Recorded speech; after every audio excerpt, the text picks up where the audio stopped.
Hello friends and greetings for the day. Welcome back to another tutorial on ISTQB Test Automation Engineer certification. Here we are talking about chapter 5, that is implementation and deployment strategies for test automation. And we are done so far with all the tutorials of this chapter and shall be looking forward to discuss some of the sample questions from here to understand what exactly could be the level of complexity right from here.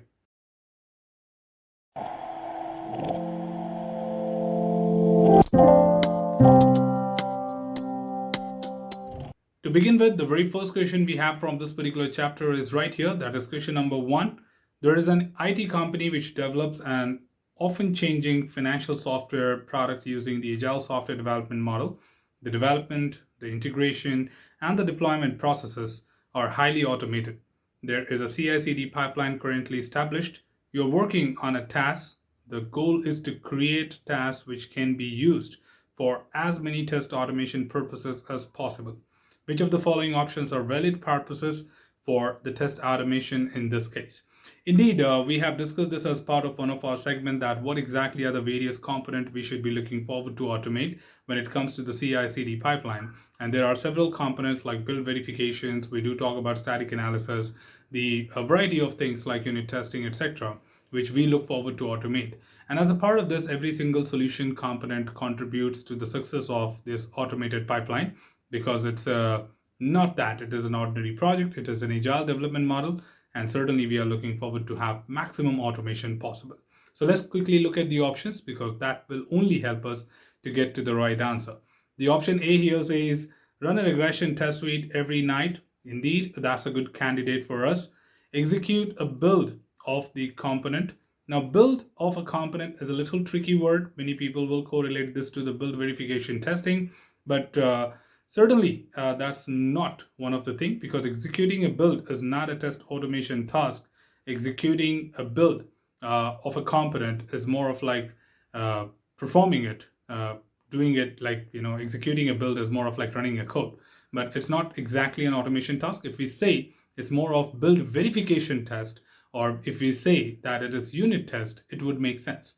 But if you see, this option does not talk about any of the test keyword, but executing a build could be just for a validation step from the developer, making sure that the code is working fine and executable as well. And that's not what something can be seen as a candidate of it.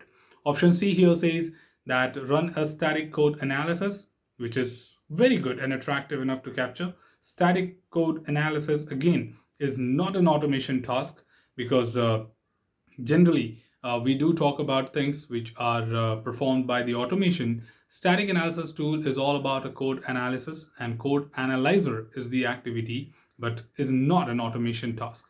Automation task is something which we are trying to change with a manual perspective. And when we talk about this respect, then static analysis is manually highly impossible.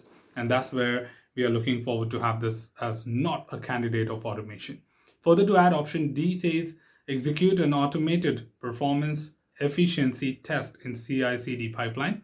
Indeed, we discussed that at the end, if we want, we can have a separate pipeline, or we can have the same pipeline used for extending and leveraging the utilization of CI/CD to add the performance efficiency test also into the pipeline. And the last option we have is option E, which says package and deploy the application as part of the deployment phase.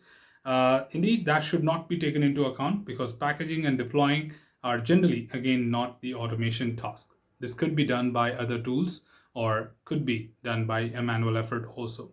And this is where it plays a vital role, that some of the keywords could be a little tricky to get attracted with, but sometimes we have to be very considerate about that. What is the question all about? We are talking about what are those automation tasks which we should take into account, because you're talking about automation solution. And in DevOps, not everything is done by the automation solution. And that's where we can conclude with the right answer for this particular question.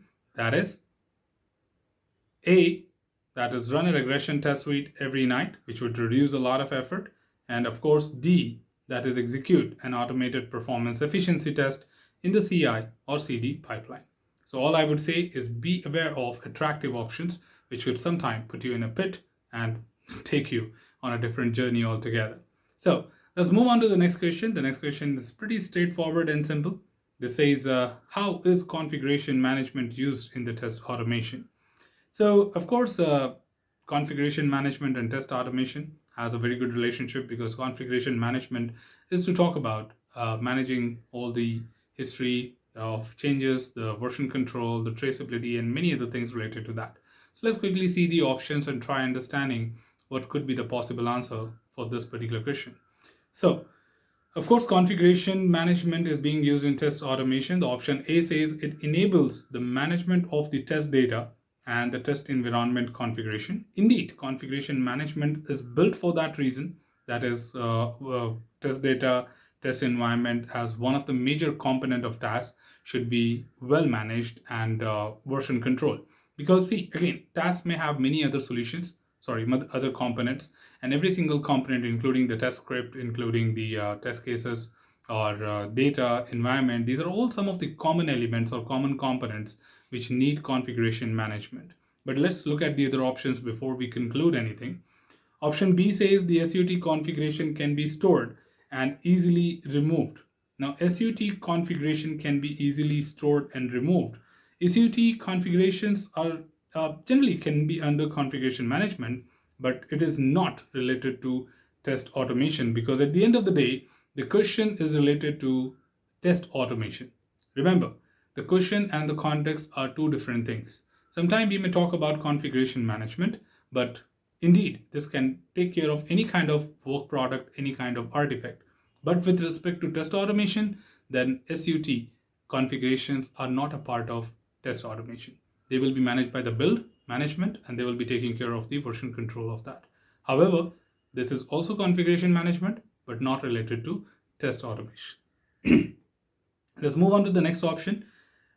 C says it enables management of user rights for accessing test automation. User rights for accessing test information is again user rights management, is not related to, first of all, configuration management. This is the otherwise configuration, which simply means one thing, that we configure the access rights and permissions, which are more of like settings in terms of configuration and setting up the SUT to perform or fulfill those permissions for the users. But this, in fact, is quite often being referred to as configuration, but this is not what we are talking about as configuration management. If I look at option D says test automation results can be easily analyzed. Why not? Of course, configuration management can do that, but it does not support the test automation result analysis.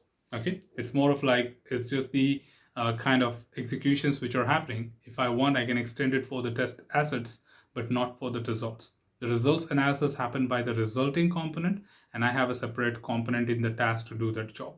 So that is where I can integrate it to the executor, but will have no relationship to that of test automation.